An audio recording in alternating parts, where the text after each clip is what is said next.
Hello everyone, Crystal Beast here. In today's video, we're going to be covering the new guns coming with Season 7. So, I am lucky enough to be a partner and have access to the update preview, which means I get to look at these new weapons before they come out. And in this video, I'm going to be explaining all three of the new weapons we get, how strong they are, like what we're looking at really, and what you should expect out of them. So, let's get right into this. Starting off this video, I'm going to talk about the M60E3. Now, the M60E3 is a gun that if anyone played back when I started, .8 was a gun that already existed in the game. It's been out of the game for a while, and I'm glad to see it back. And just like when it was in the game way long ago, it is a beast. We're looking at a 3-shot kill, quite fast RPM HMG. It is not an LMG because you cannot aim down sights while hip firing, which is a little disappointing to be honest, because it would be really, really beastly if you could do this. The other fact that has to be put on the matter about the M60 is that it's going to be firing the same ammo as the MG3, G3, and SG. This means it's really dangerous, as it's going to have level 2 pen and the 3-shot kill. These are things we really can't sleep on because that's a lot of damage.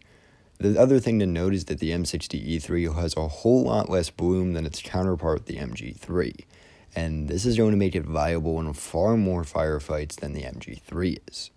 I think this is going to be a fun HMG, and while not many players in Vigor seem to use HMGs, me as an HMG user myself will most likely probably main this weapon, as it's a cheaper alternative to the KK62 and is still pretty good. Moving on to the next weapon, we have the Lashiev. The Lashiev is a very unique weapon, and the reason I find this weapon so unique is it's the first gun in the game, besides the ZAM-72, that has a one-shot capacity. If you don't know, the ZAM-72 is a very strange weapon in that at point blank it will one-shot, and this one-shot range extends up to 5 to 6 meters. The Lashiev is a shotgun, so it should one-shot, and this baby one-shots all the way up to 15 meters. Now, hearing 15 meters, a lot of people are going to panic. 15 meters, though, is not as long as you think it is. 15 meters is, we're looking at normal firefights being between 20 to 45 meters in Vigor on average.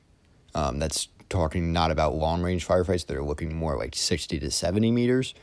And keeping that in mind, it shouldn't be hard to keep your distance out of the 15-meter gap. And when you're saying 15 meters, I mean that's if you hit a perfect chest shot, which with a Lashiev, which is a shotgun, is not always easy.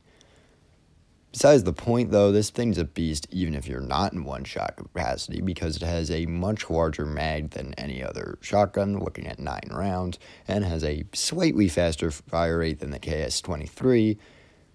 It's just a tank. I think a lot of people are going to enjoy this weapon, as it's finally a shotgun that can win in CQC, which I can't say about any of the current existing shotguns. The next weapon that we have to move on to, and is the final weapon, is the B93 Raffica. This is a Berretta that has burst fire and is quite unique.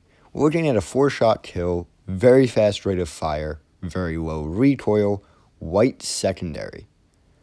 I would be kind of lying if I said I think this thing is balanced, because I don't, and that's my honest opinion. I think this thing is blatantly overpowered. I was using it at 90, even hitting shots at 95 at single, and with a 4-shot kill, that's pretty deadly for a light weapon. And even not using it in single, using it in burst, I mean, every shot you can hit in single, you can hit in burst as well, and you're hitting 3 shots and now putting the person you're fighting on the brink of death.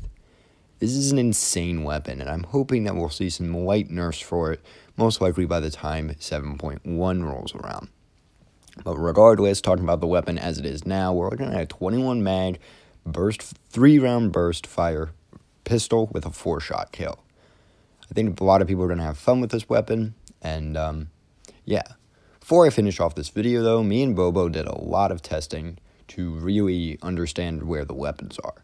So we were able to figure out exactly how much damage each gun does per shot, which I'm going to show on screen now.